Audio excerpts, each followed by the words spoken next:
So we live in a realm called space-time. And in this three-dimensional reality in space-time, there's an infinite amount of space. Space is eternal, right? There's an infinite amount of space. And if I'm local as a piece of material flesh and matter, local in an environment and time, or local in space and time, and I'm here and I want to walk to my hotel, I have one point of awareness. I'm aware that I'm here. And then I have another point of awareness, which is my hotel. And that's somewhere out there. So I have to move my body through space. And when I collapse space, when I move through space, I experience time. So time is the result of moving through space, right? And it's kind of the realm of Newtonian physics, the realm of the predictable, because we can fly from London to Los Angeles or San Diego. You know exactly how long it's going to take as long as you know the distance and the speed, right? So the world of Newtonian physics is the world of the predictable. So then if you're living by the hormones of stress, and stress causes you to put all of your attention on your body, when you're being chased by T-Rex, the arousal of the stress hormones causes you to put more of attention on your body. You're looking in your environment. Your attention is on your environment because that's where the danger is. And you're thinking about how much time you have to get there. So if where you place your attention is where you place your energy, and all of your attention is on your body, is now localized in three-dimensional reality, you got to play by the rules of Newtonian physics. So you got to work hard to get everything you want. So then our research shows that when you take your attention off your body, all of your attention off your body, and you go from a somebody to a nobody. You take your attention off all the people in your life. Not that you have to stop relating with them, but you got to get beyond them, and you go from a someone to a no one because you're no longer identifying with anyone.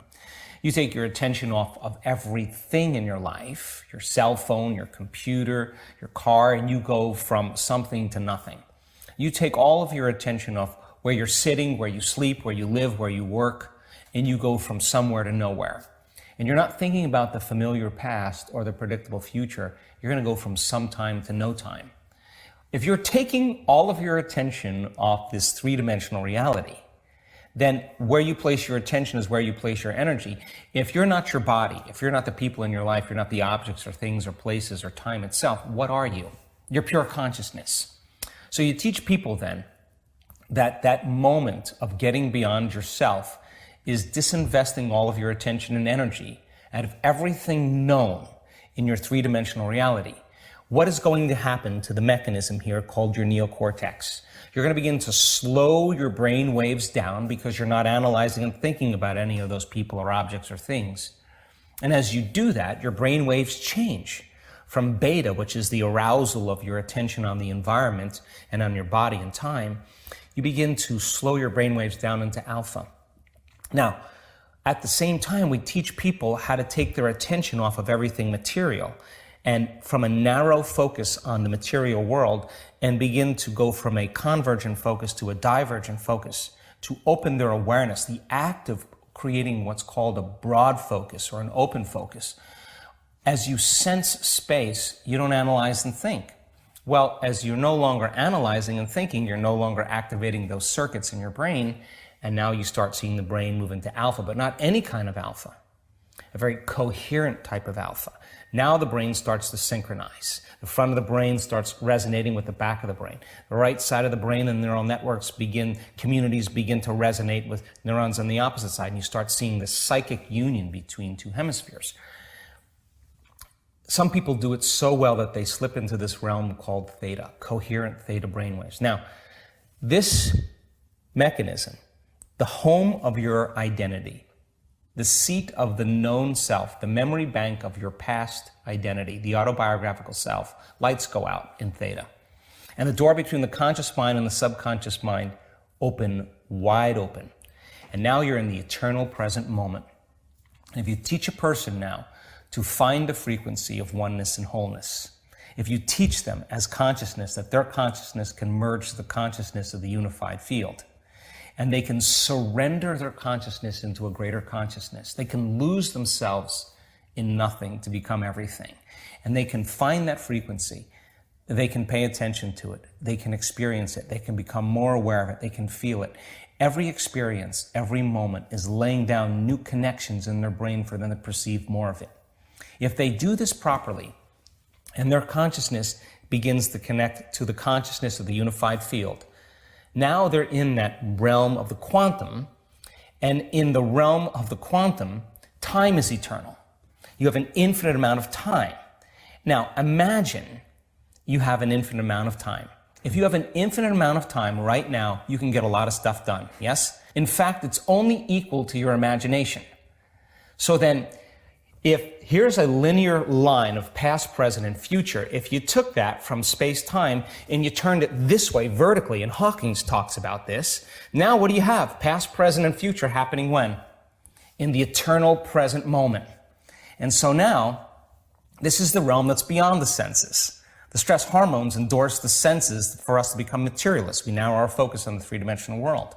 You narrow your focus on the danger, on the cause. Now you're doing the exact opposite. You're opening your focus, suppressing the neocortex, the memory bank of the known self, and now you're tuning in with your autonomic nervous system. Consciousness is falling right into the limbic brain. Now, in this realm of time-space, all possibilities exist, and they're non-local, and you can't experience them with your senses. So, in a sense, there is no past lives. They're all happening in the eternal present moment. And so then, this is time travel. In time travel, you don't go anywhere. All you do is you move through time, and you experience spaces, dimensions, realities. So then, when you go from one point of consciousness to another point of consciousness in three-dimensional reality, the faster you go, the shorter amount of time it takes. In the quantum, your consciousness, there's no place to go because you're everywhere. You're connected to everything. And all you do is you change your frequency. And as you change your frequency, you change your connection to information. And now, when that limbic brain switches on, the pineal gland begins to become activated. Now the radio receiver is tuned on. And now the pineal gland acts as a transducer.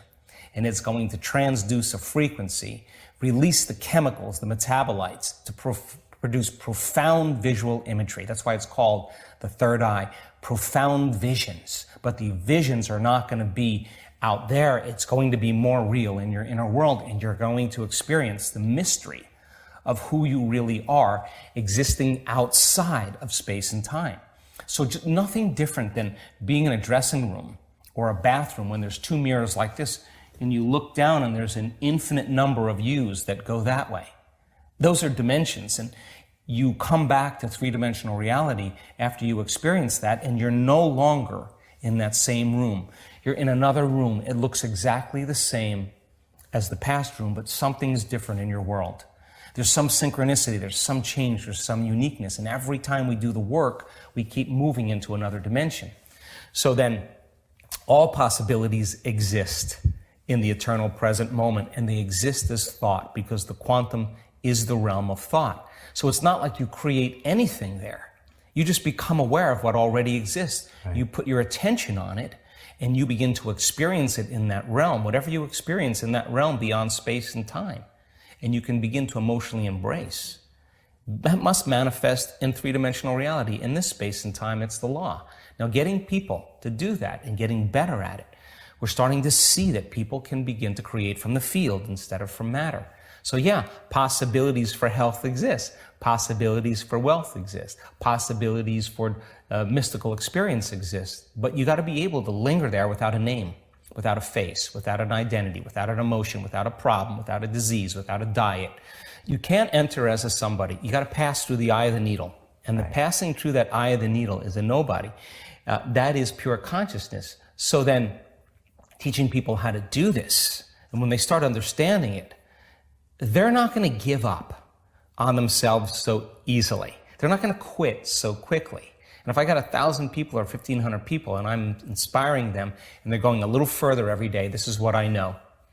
Every time they go a little further into the unknown and they come out of it safe and they feel like they've gone somewhere, they love themselves a little bit more. It's no longer, I always say there's no such thing as a bad meditation.